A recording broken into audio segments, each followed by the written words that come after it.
Hello, my name is Greg Masterson. I'm a tech sales engineer with MSAB. Welcome to XRY in 5. So in today's XRY in 5 video, we're going to be talking about password protecting our evidence. The idea of password protecting evidence files is something that most examiners could benefit from.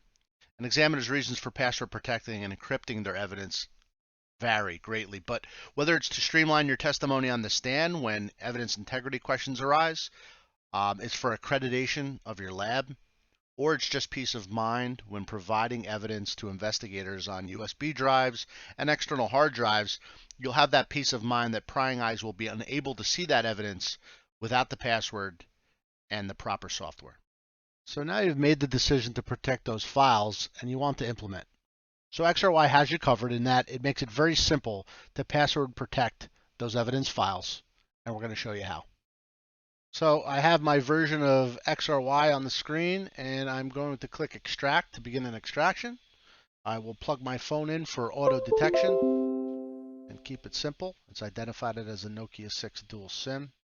You'll get a familiar extraction setup screen showing the expected actions for this examination and extraction. We also got some pre-scanned data about this device prior to extraction. So we're going to choose logical to go on to the next step. We're going to skip the specified time span and specified category screens. You could find information about both of those in a different XRY in 5 video. We'll skip the Python scripts. We don't need them for this purpose. And finally, we come to the file details screen. So I will put my information, the operator's information in there, and maybe my exhibit ID. And you see here, protect with a password. If I choose to protect this with a password, the next step will be then asking me what password I want to apply. I often keep the passwords the same for both, and we'll make them XRY and XRY. Pressing on the I allows you to see what your password is momentarily to make sure they match. And for this particular file, I'm also going to add the same password and click Next. You can see here that you have the ability to both choose a password for the case as a whole, a case containing multiple XRY files. We're only doing one phone right now, and it may be added to a case. So we might want to password protect the whole case.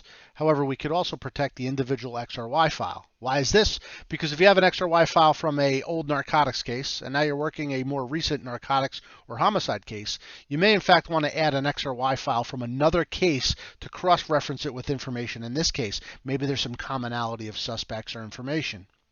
We can maintain that evidence integrity by consistently applying passwords to individual files as well for just this kind of occasion where it might be used in another case. And the extraction will continue.